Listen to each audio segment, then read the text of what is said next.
कल का दिन किसने देखा है, कल का दिन किसने देखा है, आज का दिन खोए क्यों, जिन घड़ियों में हंस सकते हैं उन घड़ियों में रोएं क्यों।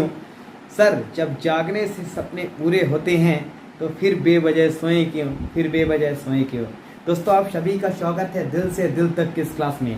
आज के इस वीडियो के अंदर दोस्तों हम डिस्कस करने वाले हैं क्लास 4 तक के वीडियो हमने ऑलरेडी डिस्कस कर लिए हैं और ये हमारी सीरीज चल रही है फिल इन द ब्लैंक्स की।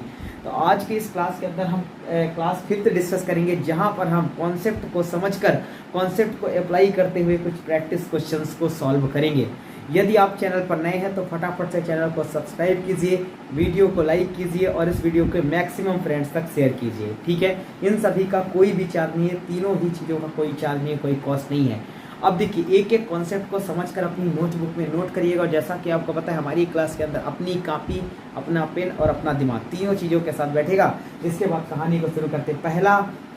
पहले क्वेश्चन को देखेंगे और उसमें कॉन्सेप्ट लिखेंगे। इसके बाद सेकंड क्वेश्चन को देखेंगे, उसमें जो कॉन्सेप्ट अप्लाई हो सकता है उसको अप्लाई करने की कोशिश करेंगे।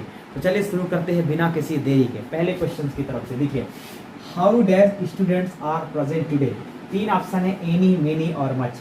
जब भी मैं आपको इस सवाल की बात करता हूं तो दोस्तों हमने आपको प्रयोग बताया था एनी का, हमने आपको यूज बताया था एनी का। When we talk about the any, जब भी हम एनी की बात करते हैं तो हमने आपको बता दिया था कि एनी का प्रयोग दोस्तों हम निगेटिव सेंटेंस के लिए करते हैं। जिन सेंटेंसों में कभी भी नॉट लगा होता है उसके लिए हम एनी का प्रयोग करते हैं। यदि आपने इसको एक बार लिख लिया है तो भी आप इसको नोट करेंगे, जितनी बार आप नोट करते जाएंगे उतनी ही टाइम आपका रिवाइज होता जाएगा और ये कॉन्सेप्ट आपके लिए हमेशा के लिए आपके दिमाग में बैठ जाएगा। इसके बाद हमने कहा दोस्तों, दूसरा प्रयोग हमने कहा मच का। मच की हमने बात की थी कि मच का प्रयोग दोस्तों अनकाउंटेबल नाउन के साथ किया जाता है। ऐसे नाउन जिनमें हम गिनती के अंक नहीं लगा सकते उसको अनकाउंटेबल नाउन कहते हैं और मच का प्रयोग हम अनकाउंटेबल नाउन के साथ में करते हैं। दूसरा यूज लिखिएगा, यानी जिस नाउन को हम बिल्कुल भी काउंट नहीं कर सकते, जिनमें हम गिनती के अंक नहीं लगा सकते हैं, वो अनकाउंटेबल नाउन होते हैं। और अनकाउंटेबल नाउन के साथ आने वाला एडजेक्टिव एक ही है, मच। तो मच को हम इंग्लिश में एडजेक्टिव की तरह से यूज करते हैं, विशेषण की तरह से यूज करते हैं। इसके बाद हमने कहा दोस्तों अगला प्रयोग है मेनी का। जब भी हम मेनी की बात करते हैं तो मैनी का यूज दोस्तों किया जाता है हमेशा इंग्लिश में पीसीएन, प्लूरल काउंटेबल नाउन के साथ में। तो जब भी हम मैनी की बात करते हैं तो प्लूरल काउंटेबल नाउन के साथ हम मेनी का प्रयोग करेंगे। और दोस्तों जब भी हम एनी की बात करते हैं, जब भी हम मच की बात करते हैं, जब भी हम मैनी की बात करते हैं, ये तीनों के तीनों ही इंग्लिश में एडजेक्टिव की तरह से काम करते हैं। ये तीनों क्या होते हैं, विशेषण होते हैं, किसी भी शब्द की विशेषता को बताने के लिए यूज किए जाते हैं ये तीनों एडजेक्टिव। तो देखिए हमने देखा प्लूरल काउंटेबल नाउन कौन सा है, ऐसे नाउन जिनमें हम यस या इस लगा सकते हैं वो प्लूरल काउंटेबल नाउन होते हैं। तो आपने देखा स्टूडेंट्स क्या है, ये प्लूरल काउंटेबल नाउन है। और अगर ये प्लूरल काउंटेबल नाउन है तो इसके लिए क्या आएगा, मेनी। तो यहाँ पर राइट आंसर क्या हो जाएगा, मेनी। उम्मीद करता हूँ पहला सवाल आपने काफी आसानी के साथ हल किया होगा, इसका राइट आंसर हो जाएगा मेनी। चलिए दूसरे सवाल की तरफ चलते हैं। How dash sugar do you take in tea. अभी आपको बताया दोस्तों कि मच का प्रयोग कौन से नाउन के लिए किया जाता है, अनकाउंटेबल नाउन के लिए। तो क्या आप शुगर को गिन सकते हैं, आपने कहा नहीं, शुगर को हम गिन नहीं सकते। यानी जिस चीज को हम नहीं गिन सकते वो कौन सा नाउन होता है, अनकाउंटेबल नाउन। यानी that can not be counted, जिसे हम काउंट नहीं कर सकते वो कौन सा नाउन होता है, अनकाउंटेबल। और अनकाउंटेबल के लिए आप क्या लगाएंगे, अनकाउंटेबल के लिए आप मच का प्रयोग करेंगे। तो यहाँ पर बिल्कुल राइट आंसर होगा दोस्तों मच। यहाँ पर एक प्रयोग और दिख रहा मुझे, सम। तो चलिए मैं सम का इधर यूज लिखा देता हूँ। जब भी हम सम की बात करते हैं तो वैसे तो हमने बताया है आपको कि सम का प्रयोग पॉजिटिव सेंटेंस के लिए, पॉजिटिव स्टेटमेंट के लिए सम का प्रयोग किया जाता है। पॉजिटिव सेंटेंस के लिए सम का प्रयोग किया जाता है। जिन सेंटेंसों में नॉट नहीं लगा होता है, जो सेंटेंस अफर्मेटिव सेंटेंस होते हैं, उनके लिए हम हमेशा किसका यूज करते हैं दोस्तों, सम का यूज करते हैं। तो सम का भी प्रयोग हो गया, मेनी का पहले हो गया था, मच का हमने डिस्कस ही कर लिया, यहाँ पर मच। अगला सवाल था अर्थ डैश राउंड द सन। दोस्तों अर्थ का घूमना, अर्थ का रिवॉल्व करना जो है सन के चारों तरफ, वो क्या बताता है, वो एक हैबिट बताता है। तो हमने आपको लिखाया भी था, इस चीज को नोट कीजिएगा, हमने आपको लिखाया भी था कि जब भी हम किसी हैबिट की बात करते हैं, when we talk about the any habit, जब भी हम किसी हैबिट की बात करते हैं तो हैबिट को बताने वाला टेंस प्रेजेंट इंडेफिनिट टेंस होता है। हम या तो हैबिट की बात करें दोस्तों, या फिर हम रूटीन एक्शन की बात करें, या तो हम हैबिट की बात करें या फिर हम रूटीन एक्शन की बात करें। इन दोनों को बताने के लिए जो टेंस आता है दोस्तों, वो टेंस आता है कौन सा टेंस, प्रेजेंट का इंडेफिनिट टेंस।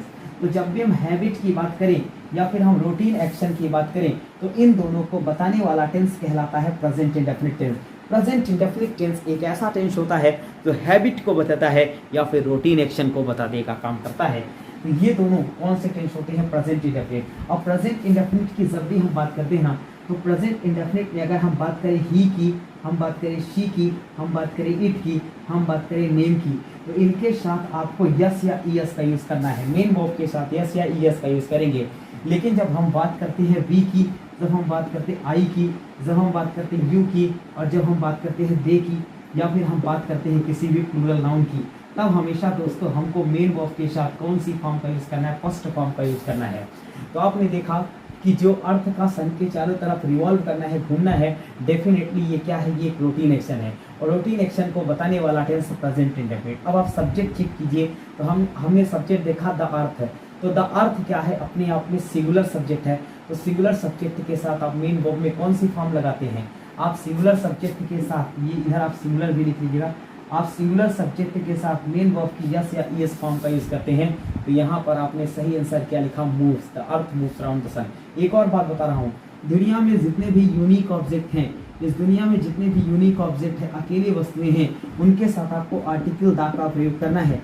तो यूनिक वस्तुओं के साथ आर्टिकल द लगाइए। और यूनिक ऑब्जेक्ट में क्या आ जाता है दोस्तों? यूनिक ऑब्जेक्ट में आ जाता है सन, यूनिक ऑब्जेक्ट में आ जाता है मून, यूनिक ऑब्जेक्ट में आ जाता है अर्थ, यूनिक ऑब्जेक्ट में आ जाता है दोस्तों गैलेक्सी। इनके साथ आपको हमेशा क्या लगाना है? आर्टिकल द लगाना है।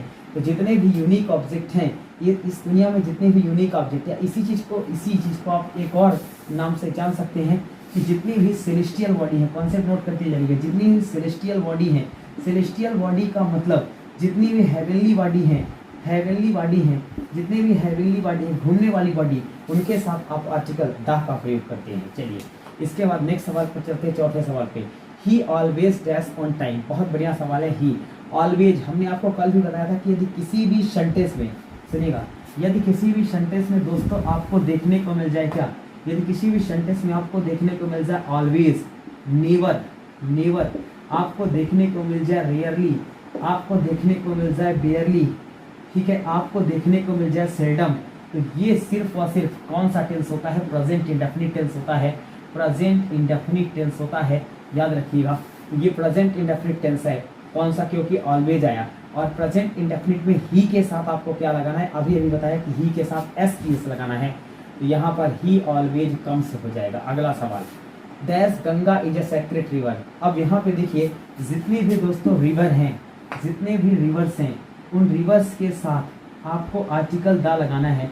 और जितने भी आपको देखने को मिलेंगे ओशियन, जितने भी आपको देखने को मिलेंगे सी, इन सभी के साथ आर्टिकल द लगा दीजिए। तो सभी नदियों के साथ आपको आर्टिकल द लगाना है। तो गंगा एक रिवर है, इसके आगे क्या हो जाएगा? The Ganga is a sacred river. अगला सवाल, Arun is dash tallest boy in the class.